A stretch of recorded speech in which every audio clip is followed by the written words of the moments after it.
Hi, everyone. This is First Draft Friday. I am your host, Alessandra Torre with Authors AI, and I am so excited about this topic and about this guest. I'm joined today by Jeff Wheeler, who will introduce himself in just a moment, and we're going to talk all about writing in unique voices. So writing from different characters' point of views and having a unique voice when you do that. So welcome, Jeff. We're so excited to have you here. Do you want to introduce yourself? Thank you. So good to be here with you guys, and it's awesome to have this privilege. So, again, my name's Jeff Wheeler. I'm a fantasy author. I typically write epic fantasy. I've got over 35 books. I'm kind of a hybrid where I publish through Amazon Publishing, but I also do some indie titles on my own. So I write about 3 to 4 books a year, and so I come up with a lot of characters. And so happy to come to kind of talk about my method and my madness to how to come up with characters that are interesting and memorable. And hopefully you'll get some tips out of this.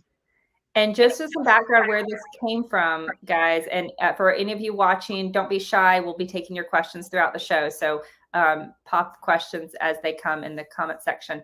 But we recently had a reader chat about Jeff's books. And one of the comments that they kept mentioning over and over again was the different characters and then how varied and unique each of the characters were. And another comment they made, Jeff, is that you write a lot of strong women and you can write from the female point of view quite well. So that was, as soon as we finished that chat, I was like, oh my gosh, I need to see if Jeff can come on and talk about this because this is such a tough thing for so many authors. And I know for me, my first few characters were all the same. They were just my personality put into a character. So developing different voices and different personalities is not an easy thing to do. So I'm really excited you have 3 or 4 tips for us today for writing in unique voices. So do you want to just jump in with the first one? Before the first one, let me just share kind of how I came to this part of the journey, because I've kind of always thought that a lot of authors are either plot authors or they're character authors. And for me, when I started off, I think I was 100% on the plot author part of this thing. I was a history major in college. I love twists and turns. I love complex, plots and things like that. And so I was always coming up. I never had a problem coming up with story. That's always things that came to me the first, but it was my wife who kind of pointed this out to me. And she's like, a lot of your characters kind of sound like you and they kind of seem like you. And, my wife and I have known each other since we were high school students. I mean, we've been together for a very long time. And her favorite book of all time is To Kill a Mockingbird. And so she's like, look, J.K. Rowling, Harper Lee, look, it's the characters, Jeff. It's the characters that are what make things memorable. So you need to work on this. So she's read my earliest stuff that has never seen the light of day and never will. And so she kind of encouraged and challenged me to work on that because I was really kind of just one side. And so I spent a lot of time trying to come up with, well, how do I make characters like To Kill a Mockingbird or like Harry Potter or something that would do that? And so that's where I came up with some of these tips, because it didn't just happen with, they didn't all come at the same time to me, but I kind of have developed them and have used these tips in all of this series that I've written since then. So that's kind of a background. I have to give my wife credit because obviously writing a female voice, being a guy, I have needed help along the way to be able to do that, if that makes sense. I love that background. And I need to memorize this quote. One of our guests talked about how great characters can save a horrible plot. You can have a very flat or boring plot, but if you have really great characters, the readers will love the book, and they'll read it. But horrible characters will not be saved by a great plot. If you have a great plot and no one cares about the characters and no one is invested in them or likes them, or is intrigued by them or hates them, then you can't save that book. So I agree. And I love your wife's contribution. She's a very wise woman. Thank you. I agree. And I love that quote. It's so true, because if you don't do the characters right, nothing else matters. Nothing else. And so I spend so much time coming up with the characters. The story comes easy to me. And often I'll start with the story, but then I'll think, who needs to be the star of the story? So tip number one that I have for this, and one I use, all the time, is really the ability to watch and observe people, like people that I know. Authors are people watchers, and you have to be, and you find those characters by the people that you actually find in real life. So many characters in my books have come with people that I've worked with when I was working at Intel, people that I've met at church or in the community or other places. We've moved around over the years, and so certain people, like, oh man, this person really stands out. Just coincidentally, last weekend was Halloween, and I was at a trunk or treat in our neighborhood that our church put on. And there's somebody in our congregation who started to be a fan of my books. And as he started reading them, I'm like, have you gotten to your character yet? And he's like, what? I mean, he's this grizzly kind of bear of a man. He's huge, and he works at like a nuclear lab. I mean, he's a very interesting man. He's somebody I'm observing. And he's like, I'm in your books. I'm like, yeah.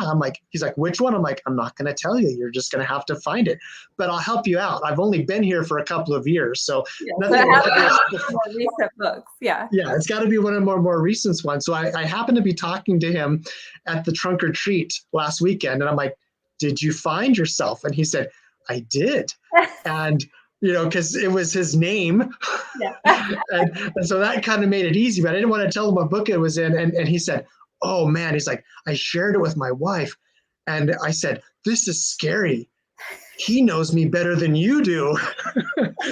And so I just laughed because, there's certain things there's certain idiosyncrasies people have. A friend of mine would call them idiot-syncrasies.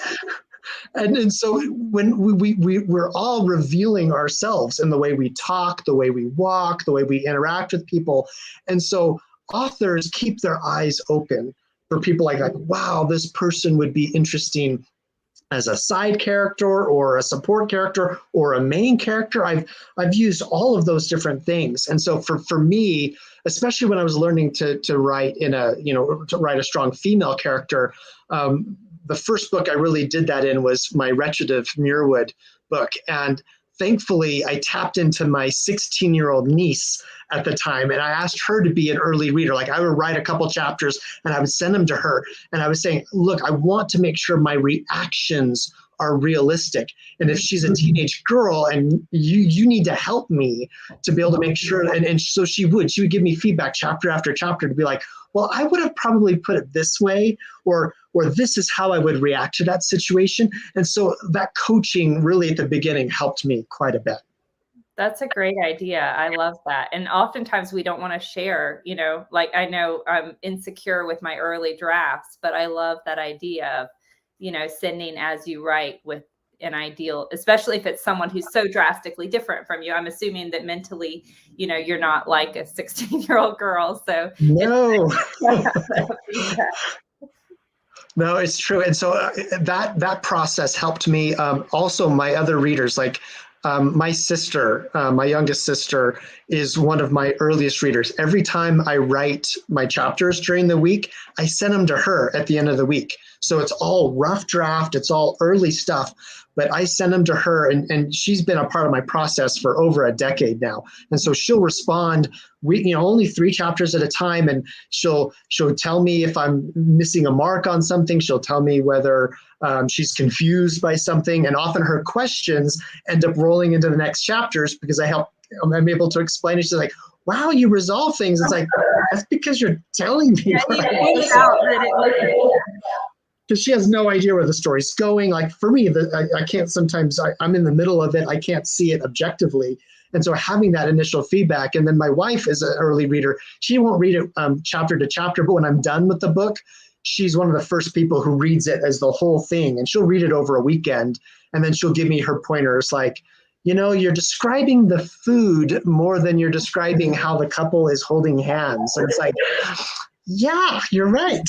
And so that feedback is very, very valuable to me, just to have that other perspective before my readers ever see it, it goes through some of those layers, beforehand. I love that. So that's a fantastic tip. And I think we watch people anyways, but a lot of times we're not doing it kind of in an intelligent way in terms of translating that to character building. Yep. Look for those idiosyncrasies that people have, because those are the things that become memorable to a character. So, you ready for the next tip? I'm ready. Awesome. So, I mentioned before that I was a history major in college, and for me, that it was really great training to help become a writer, because you have to read a lot of boring books, because they're history books, they're not novels. But it's going through the actual historical details of things that actually brings a lot of different characters to life. So I read a lot of histories, and I read a lot of biographies of historical people, because often it's maybe not the person themselves, but maybe some of the cast or the side characters that are in those histories that can jump off the page and really surprise you. So an example I have for that is in my second Muirwood series. The period of history that kind of inspired me was the time of the Tudor dynasty in England. And so I in fact, on my bookshelf right over here, I have several biographies of Mary Tudor. She was Henry VIII's daughter who ended up ruling, and they ended up calling her nickname was Bloody Mary. It wasn't just an alcoholic drink. She was actually a person. And a lot of people don't really know anything about her. And I because of the time period, I said, let me go grab a couple of these biographies. And as I read these biographies, and I read people who knew her, I read some of the dialogue that she was purportedly said, you can really learn a lot about somebody just in how they speak and how they respond and react to really difficult situations. I mean, she was told, this is during the Protestant Reformation, and she was Catholic. She was told, you've got to leave your church. That was a really hard thing for her, and she refused to do it. And because she refused to do it, a lot of really hard things happened to her. Her dad disinherited her, and all these things happened to her. And so reading about her history and the people that she was around ended up inspiring a lot of this little subcast of characters that ended up in that Muirwood book.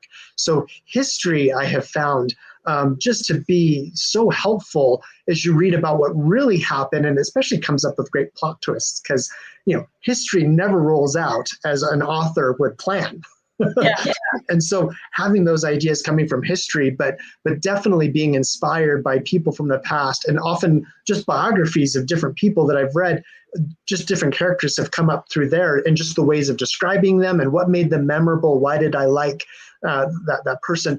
That's been just a great thing. You've got to be able to read through boring stuff sometimes, but if you're naturally interested in the era, you can slog through some of those things. And sometimes those biographies that I've read have inspired series that I've written, just by reading some of those. And so I've made money off of reading boring books. It's not a bad trade-off for me. Not a bad trade-off. And I was thinking about contemporary fiction, because I think especially if you are writing fantasy or something that's set in a different era, that would be fantastic. But I think the same tip could be applied to contemporary fiction, and you could read biographies of, successful people, or, there's a lot of current biographies out there, and getting the mindset of someone, if you're writing a character like Mark Zuckerberg or something like that, reading a book about that. So I think it can apply to both historical, but also current. It's true. It's true. And I don't limit what my biographies to just the past either. You're right. I've read a lot of Walter Isaacson stuff on Steve Jobs. I started reading a biography on Mark Zuckerberg after watching The Social Network and things. It's like, and so, yeah, you can be inspired from characters in modern times, and you can take those human aspects of them and transport them into another world too. And so it absolutely applies regardless of the genre that you're working on. I love that. All right, so let's do number 3. This is one of my favorite ones, and part of my process is before I even start writing a book, or even after I've started, but I spend a lot of pre-work, reading stuff, watching movies. But one of the things that I try to do is to help me visualize my characters is I go to websites like iStock Photo or Deposit Photos or catalogs of medieval clothing or anything to try to help me visualize a character. What I really like about like an iStock photo, I just used that recently to find a villain for something I'm writing right now, is you can put in different query parameters to be able to say, I'm looking for a certain race, a certain age, a gender, and then it gives you thousands of pictures to troll through. And of course, that's a great way to spend an afternoon. But sometimes, as I've been looking for like a villain to a story, sometimes just the pose that person has, sometimes the look on their face will be like, oh, that would be a great villain, or that would be a great protagonist, because sometimes just whoever that model was is trying to present a personality in just the way that they look. And so I can't say how many times I have found my lead characters, whether the heroes or the villains, on a stock photography site, where their personality came through in the photograph. An example from my very first Muirwood series, I mentioned my niece was the 16-year-old example. Well, my niece has, at the time, had kind of long, curly blonde hair.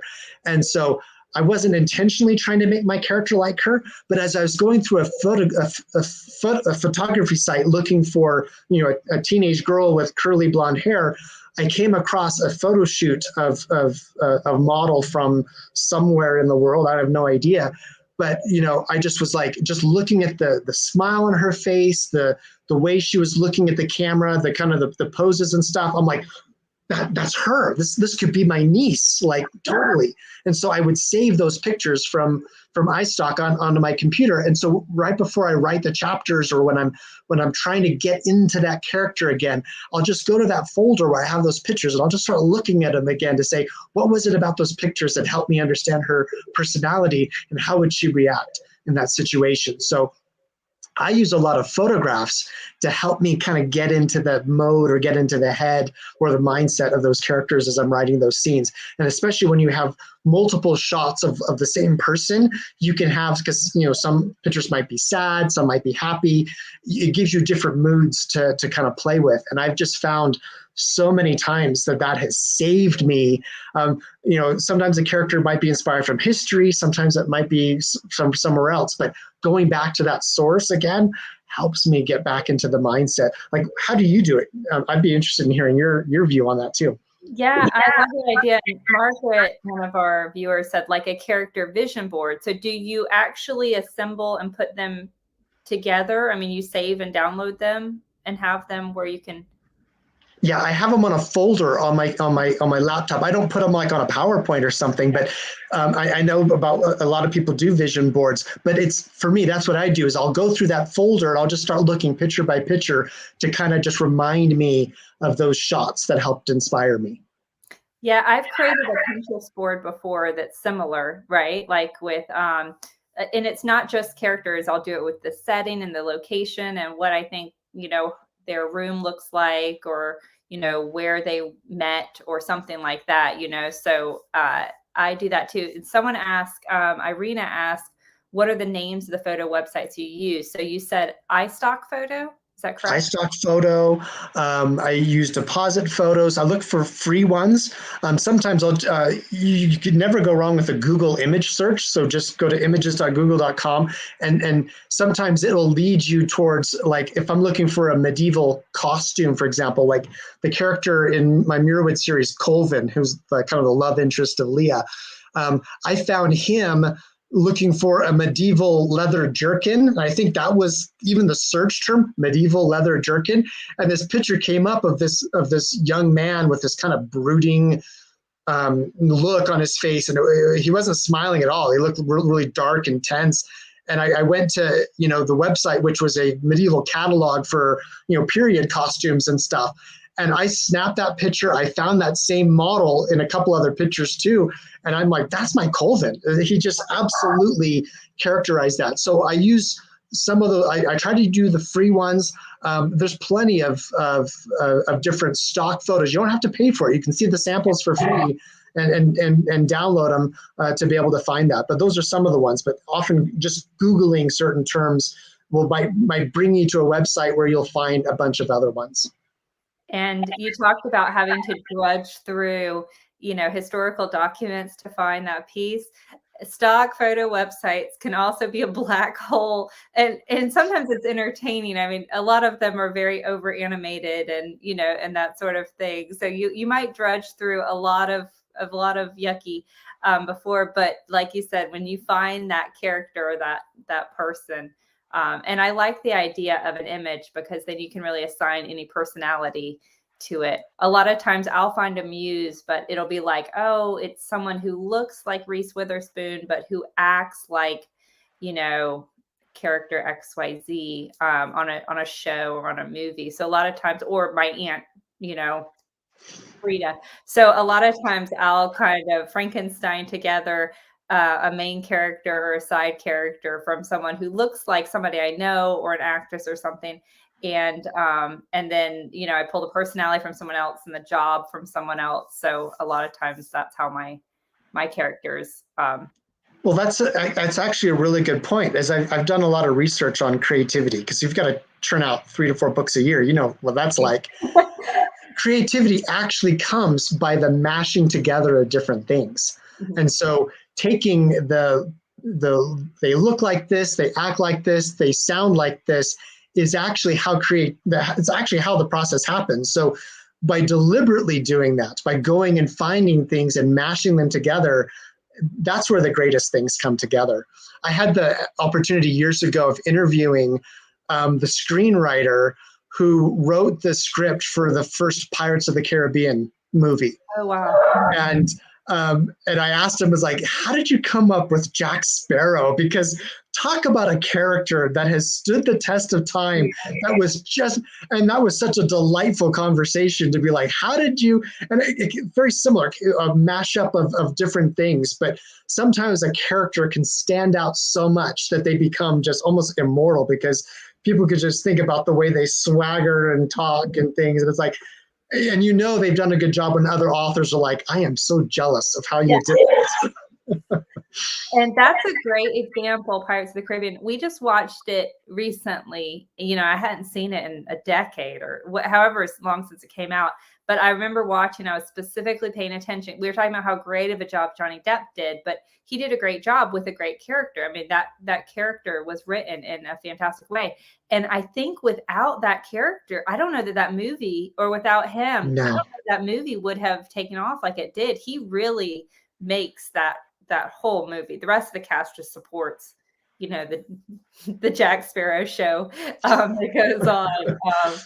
So yeah, and someone said including Keith Richards. I think I remember reading about Keith Richards. I think Johnny Depp was inspired by him as he was coming up with the persona. So again, you look at, here's the script, then you have an actor using another point of reference. Uh-huh. It all comes together. It's awesome. It's awesome. It is. Someone asked, what other fiction books inspired you? The Wheel of Time. I'm not familiar with The Wheel of Time. Is that something? That's Robert Jordan. So Robert Jordan did The Wheel of Time, and I believe it's Amazon. No, Amazon's doing Lord of the Rings. I think it's Netflix. One of the two is doing the Wheel of Time series, and it's coming out like in a couple of months. So that's an epic fantasy series. Robert Jordan he was not one of my inspirations. For me, it was Terry Brooks. He's one of the original fantasy legends from the 70s that made me fall in love with the genre and stuff. So, but yeah, like definitely a lot of us were inspired by Terry Brooks for sure. And he's been one of my mentors too. I was able to attend a creative writing class that he taught. He actually did a plug for one of my books, my First Argentine series. And to get him to do a plug for me, that was like so cool. That would be the greatest. I would absolutely. Yes. someone said, these tips are great so far. I keep screenshots of them on my phone to keep them in front of me as I write. And also songs that remind me of my characters.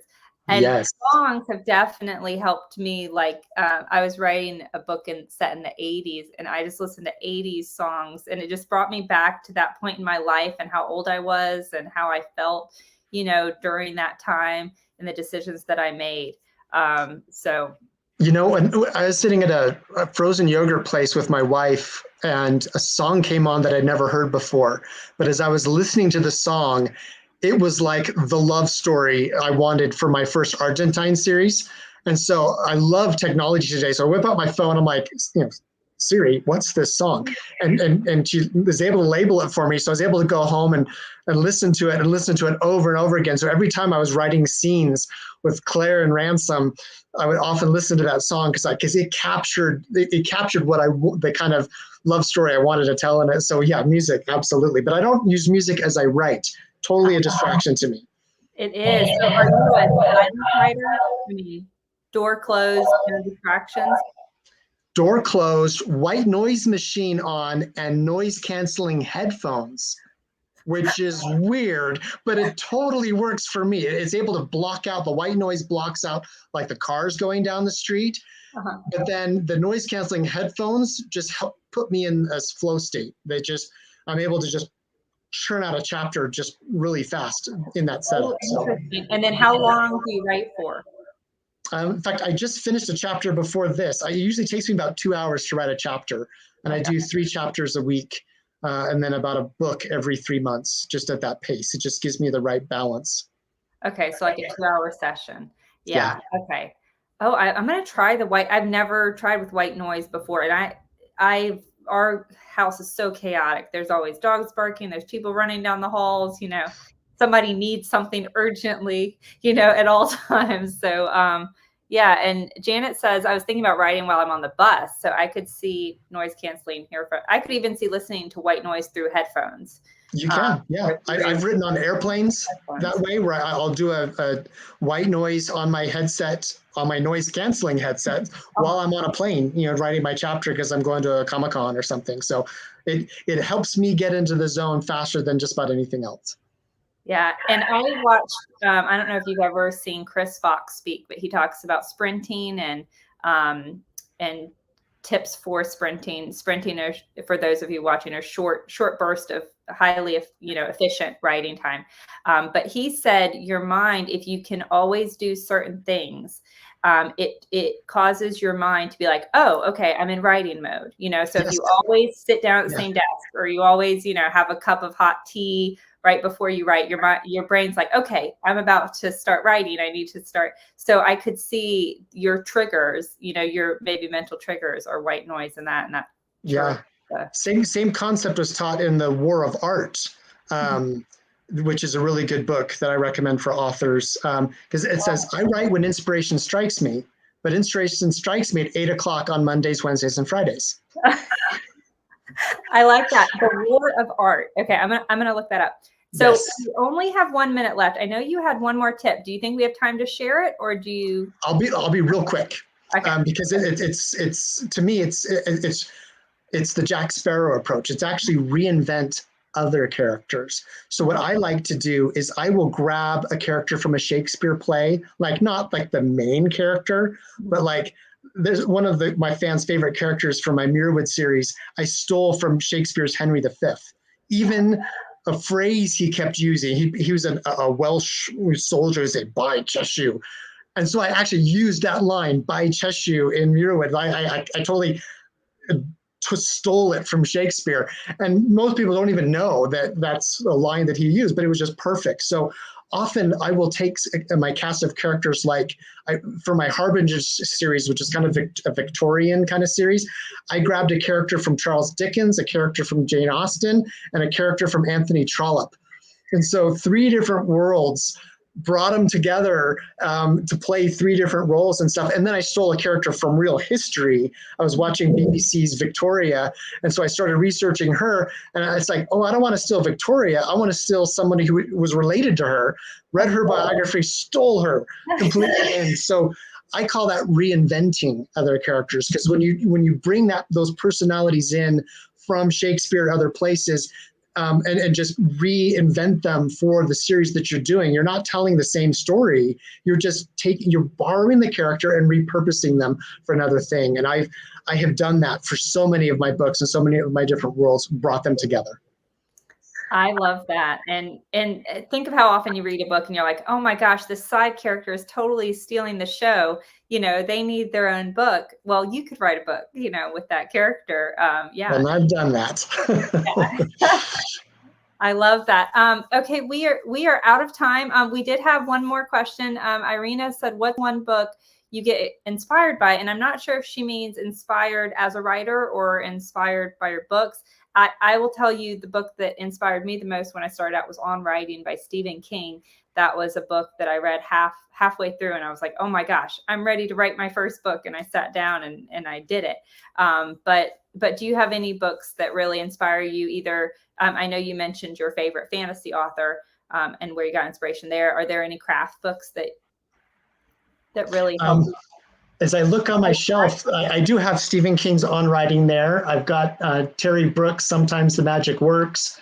But The War of Art, in terms of setting yourself up for removing distractions and getting yourself into the zone, I found that book to like, I'd already learned the principles from it before reading it, but as I read it, I'm like, yes, and this, and this. And so I recommend it to all the other, Stephen Pressfield, I think, is the author. It's a play on words, because Sun Tzu, the Chinese general, wrote The Art of War, Yeah. right? And which I've read, and it's a really good book on military strategy. But the War of Art, it talks about the internal battles that we go through as an author to get into the zone and to deal with imposter syndrome and those things that we face with. So I really like that. In terms of books that inspired me, I love Terry Brooks, but I also love Sharon K. Penman. Her medieval history novels really have inspired a lot of the style that I have, and that ability to make it unpredictable, because history is so unpredictable. And so reading her books, where you just can't count or predict or know what the ending is going to be because it's actually happened that way.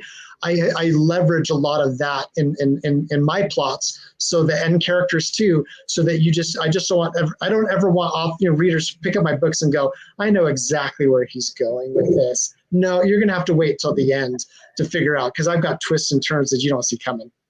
That's my goal with every book when I sit down is I hate as a reader starting to read and going, oh, well, obviously this, and this is going to happen. So that's the cardinal sin for me is that. And another book, just recommendation. And this has been recommended to me several times. I haven't read it, but if I had to guess, the title is Steal Like an Artist. I bet it's about borrowing characters and borrowing ideas from other art and using it in your own work. And I've had 3 people recommend that to me, and I just haven't had a chance to read it yet. So if anyone's interested in that tip from Jeff, that might be a great book to check out. Yeah, so, it was actually Steve Jobs who was quoting, I think, Picasso, who said, good artists borrow, great artists steal. And so, I didn't know that. So absolutely, that's where the title must come from. Yeah. So he was, Steve Jobs, I've studied a lot about him. He absolutely stole most of his awesome ideas from other people. And it's like, and made it better.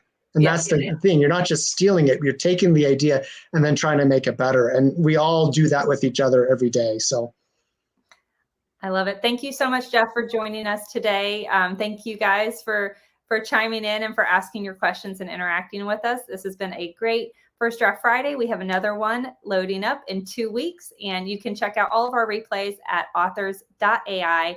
At authors.ai, you can also check out Marlo, who is our fiction-loving artificial intelligence. She can read your manuscript and provide feedback in just a few minutes. So please check us out at authors.ai. And if you're interested in reading Jeff's books or finding out more about him, you can find him at jeff-wheeler.com. Anywhere else that they should look for you, Jeff? I'm on social media as well, but go to my website. That's the best place. People always say, where do I start with your books? I have a suggested reading order on my website, and Google says that's the top landing place that people find. So That was going to be my next question. What book should they start with? So absolutely. So check out jeff-wheeler.com. And thank you so much, Jeff. It's been great to have you here. Thank you, guys. We'll see you in 2 weeks. All right. Bye-bye.